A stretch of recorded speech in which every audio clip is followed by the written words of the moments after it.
Y hoy vamos a hablar de un súper tema porque mucha gente me lo ha pedido y recuerde que nosotros estamos aquí por usted y para usted. Y para esto quiero darle la bienvenida al doctor Francisco Moreno.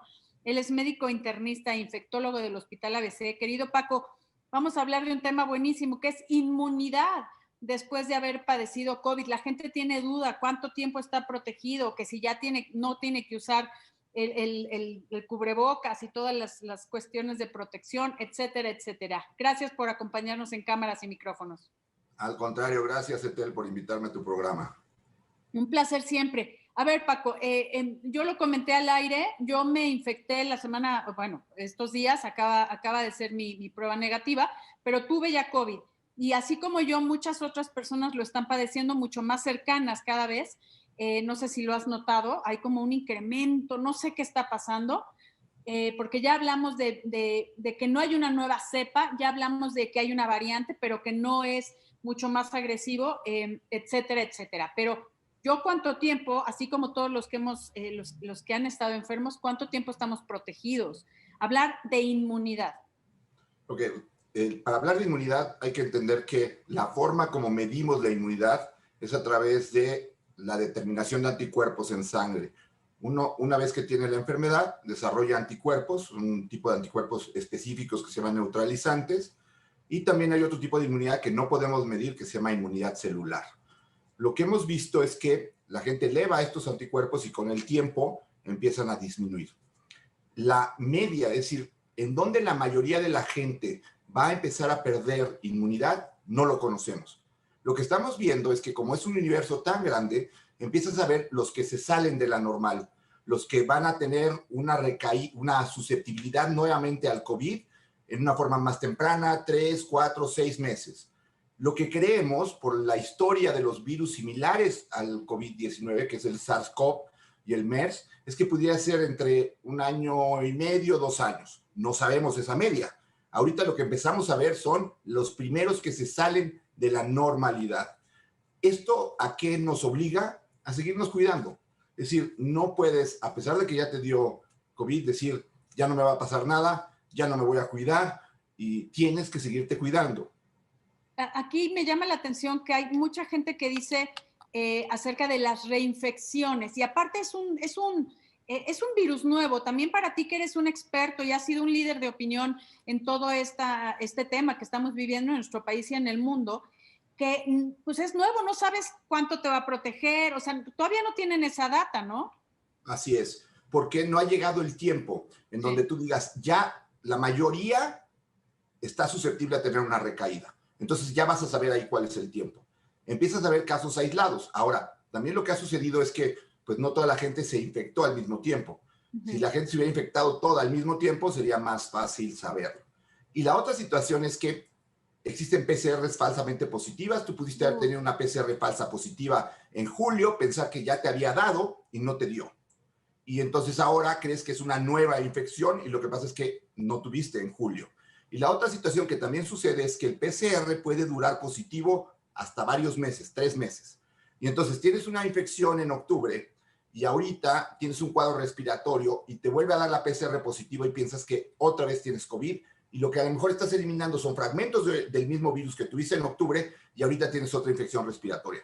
Todo eso vuelve tan complejo el poder determinar si estás teniendo una reinfección verdaderamente o si son una falsa positiva o la persistencia de fragmentos virales por largo tiempo. A ver, una pregunta, Paco, tú que estás tan metido en esto, ¿te ha tocado a ti algún caso de reinfección real documentada? Sí, sí, ya hay casos de reinfección real y son pacientes que se infectaron en abril, mayo, son los que generalmente están teniendo esa posibilidad de tener una reinfección. La mayor parte de los casos han sido leves, pero sí existe el reporte y además hay casos que en una segunda infección, en una reinfección, tienen más severidad en cuanto al cuadro clínico.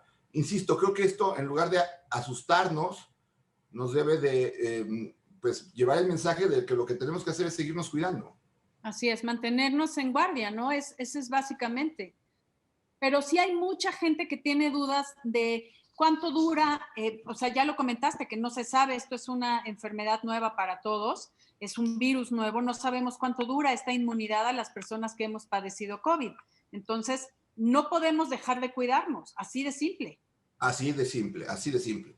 Incluso se ha visto que la gente que se vacuna está teniendo también un periodo de tiempo en donde se puede contagiar, no enfermar, pero sí transmitir el virus.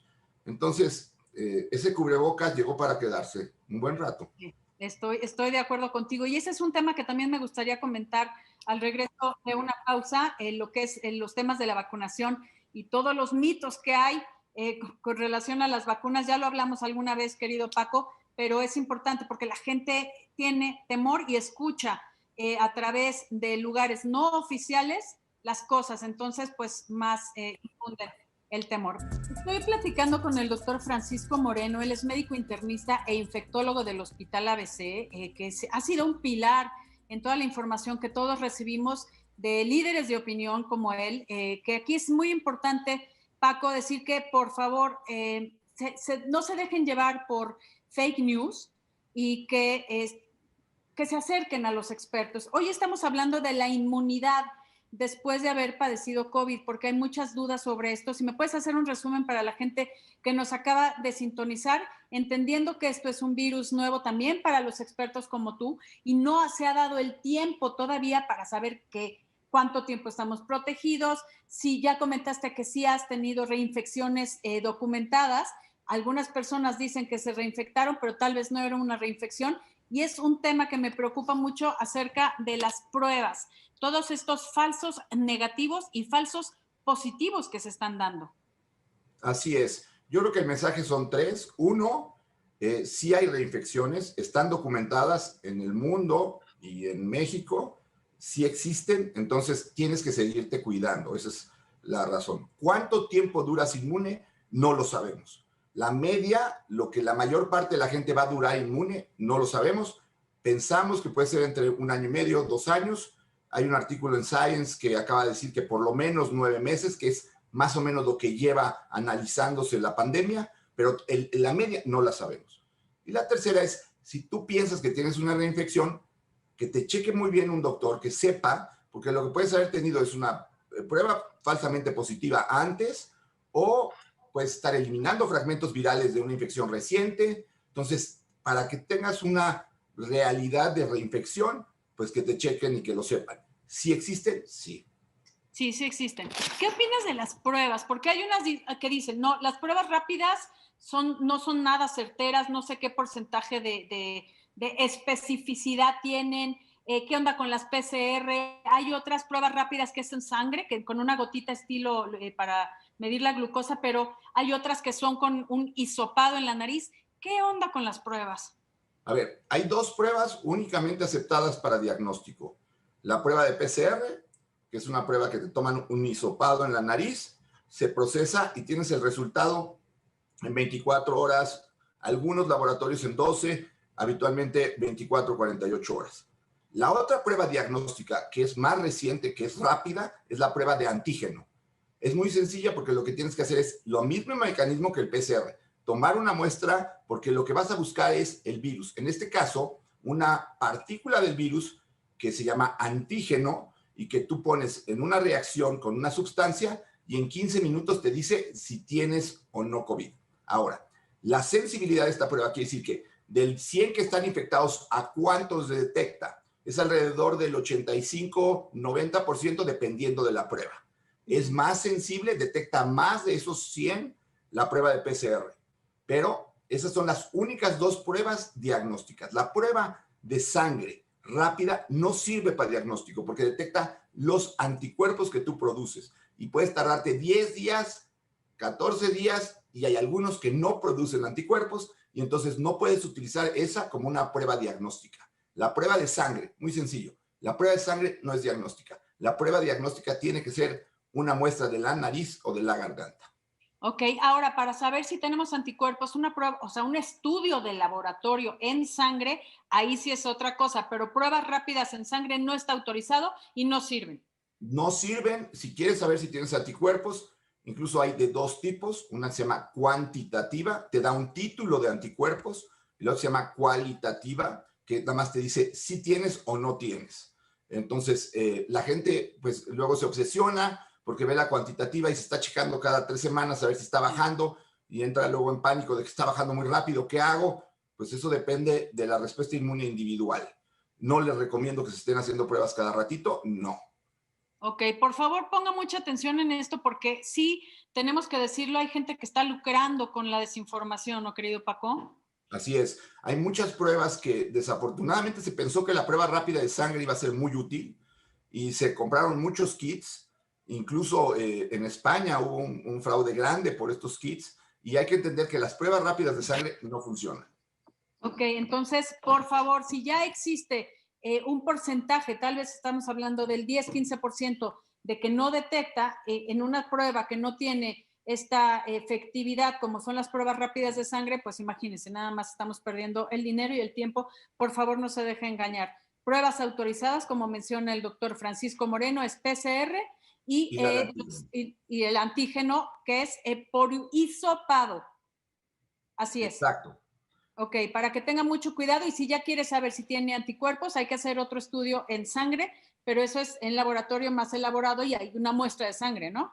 Así es. Y eso no te va a decir si tienes o no el virus. Lo que te va a decir es que tú ya desarrollaste anticuerpos contra el virus. Sí. Habitualmente cuando desarrollas anticuerpos ya no contagias y entonces eres libre pues, de estar protegido por un cierto tiempo. Eso fíjate que mucha gente pregunta, ¿el tener anticuerpos sería como similar a estar vacunado? Incluso la vacuna lo que hace es generar anticuerpos contra una proteína del virus, contra la proteína S del virus, y es la inmunidad natural la que te da el enfrentarte a la enfermedad, vencerla y generar esos anticuerpos. La inmunidad que te da la vacuna es una inmunidad artificial porque te exponen a la sustancia que va a producir que tú generes esos anticuerpos y entonces es exactamente el mismo mecanismo, nada más uno es en forma natural y el otro es en forma artificial. Dentro de las vacunas, que vamos a hablar al regreso de una pausa, estamos hablando que tampoco se conoce cuánto tiempo vamos a estar protegidos, aún con las dobles dosis. Así es, se calcula y hay especulación que si pueden ser 5 años, que si puede ser menos. La realidad es que, vuelves al mismo tema que comentabas, Etel, todavía estamos aprendiendo de este virus. Las vacunas igual no llevan tanto tiempo en el mercado como para considerar que cuánto van a durar. Y la otra situación que hay que comentarlo, no todas las vacunas van a funcionar de la misma forma. Claro. Entonces, también va a ser importante saber qué vacuna, cuándo la recibiste, va a depender de la respuesta inmune. Esto va a mandar un mosaico muy grande de gente que o no respondió bien, o la vacuna que recibió no le funcionó, o una vacuna dura menos la protección que otra. Eso, pues lo vamos a ir sabiendo conforme vaya pasando el tiempo. Ahorita entendemos, si me equivoco me corriges, querido Paco, que están autorizadas la de Pfizer, la que necesita ultra congelación o ultra frío, si lo puedo llamar así, y la de AstraZeneca, ¿no? Que también junto con Oxford está ya a disposición, México, pero todavía no sí, llega. en México está aprobada Pfizer, que ya se está aplicando, menos 70 grados la cadena fría, Sí. y la de AstraZeneca, que llegó hoy pues vamos a decir, la sustancia biológica para que se produzca aquí en México. Estoy platicando con el doctor Francisco Moreno, él es médico internista e infectólogo del Hospital ABC, que realmente me encanta platicar contigo porque nos explicas todo muy claro, querido Paco. Hablamos ya de las vacunas, que ya hoy llegó a AstraZeneca la sustancia para que se pueda producir en México, pero algo que yo te quería preguntar y que lo estábamos comentando fuera del aire es, ¿cómo ves tú que estás en ese mundo tan cercano, estás en un hospital COVID, el incremento de contagios? Como que ya todo el mundo, antes era, ay, bueno, conozco a alguien lejano, ahora todo el mundo lo hemos tenido muy cercano. Sí, de acuerdo contigo totalmente. Y se ven las estadísticas porque son los días en donde hemos tenido más casos Sí. y desafortunadamente también los días en donde hemos tenido más fallecimientos. Sí. Lo que la cuestión de esto puede ser por múltiples factores.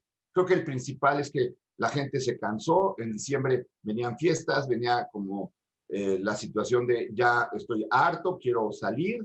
Y además probablemente el saber que venía ya la vacuna en camino te hacía sentir que ya estabas llegando a la meta cuando todavía nos falta caminar un rato. Esto realmente sí ha motivado que haya un aumento en el número de contagios y el problema de que tengas muchos contagios es que sabes que un porcentaje de esos contagiados va a requerir a los 8 o 10 días hospital. Y entonces te va a saturar el hospital. Y aquí ha sido un problema complejo porque se satura el hospital, no pueden llegar a tiempo los pacientes. Cuando llegan, llegan más deteriorados, requieren terapia intensiva y su estancia va a ser mayor. Entonces, eso mismo te empieza a bloquear la posibilidad de tener camas disponibles en menor tiempo. También existe la posibilidad de que haya la variable famosa de B.1.1.7, que es la variable que se detectó en Inglaterra, en el sur de Inglaterra. Y esta variante no es más agresiva. Es muy importante que lo entienda la gente. No es una variante que sea más agresiva que la variante original, pero es una variante más contagiosa. Es decir, la variante tiene un 50-70% de posibilidades más de ser infectante que la anterior. Y el problema con eso es que, otra vez, aumenta el número de contagios, va a haber más gente que va a requerir hospital, y esa gente que va a requerir hospital puede saturar el sistema. Ese es el problema con esta variante. Que aquí, para que la gente lo comprenda muy bien, no es una nueva cepa, es una variante más contagiosa y que no incrementa la fatalidad, o sea, no hay un incremento en la fatalidad, posiblemente por saturación de los espacios clínicos o de hospitales. Ahí es donde es un problema, ¿no? Porque o sea, lo hemos visto todos, de que la gente se muere afuera de los hospitales, que no les permiten el ingreso, y eso está grave. No, y no solamente eso, no hay tanques de oxígeno, no hay concentradores, los pacientes tienen que ser manejados en casa, para la familia es un estrés ver que no están alcanzando oxigenaciones adecuadas, los meten a su coche y empiezan a buscar hospital y son rechazados. Realmente la situación es, para la gente que lo ha vivido es horrible, es terrible. Como médico es muy difícil decirle a un paciente, a un familiar, discúlpame, no tengo cama, no puedo abrirte una cama, no puedo abrirte un espacio que es inexistente. Qué fuerte es eso. Aquí yo creo que vale la pena que hagamos un llamado, Paco, a cuidarnos, a de verdad tomar conciencia. Entiendo que ahorita fueron las fiestas de diciembre, la gente no tuvo precaución de no ver a sus familias, hizo reuniones, posadas, como que no entendemos la gravedad de la situación hasta que lo vivimos en carne propia, ¿no? Totalmente de acuerdo contigo, Ethel. Yo creo que aquí es muy importante lo que estás mencionando. Se ve con las vacunas una meta, pero todavía no estamos fuera de la carrera. Todavía estamos en el momento de protegernos, de cuidarnos nosotros para cuidar a los demás. Recordar que esta enfermedad es una enfermedad que te da la oportunidad no solamente de cuidarte a ti, sino que si te cuidas tú, cuidas a las personas que están alrededor tuyo. Entonces, por favor, a cuidarse lo más que se pueda, porque todavía no tenemos una puesta en nuestro brazo y por lo tanto seguimos estando susceptibles de enfermarnos y que tengamos un curso que no sabemos. Así es, que eso puede ser muy, muy complicado. Querido Paco, un placer como siempre compartir cámaras y micrófonos. Tenemos una cita pendiente para hacer a través de redes sociales un en vivo que se los haré saber también en este medio. Gracias, Francisco Moreno. Te agradezco enormemente siempre tu participación. Gracias, por cuidarnos. Gracias. Yo soy Ethel Soriano y por favor, para estar muy bien y saludable, cuídese.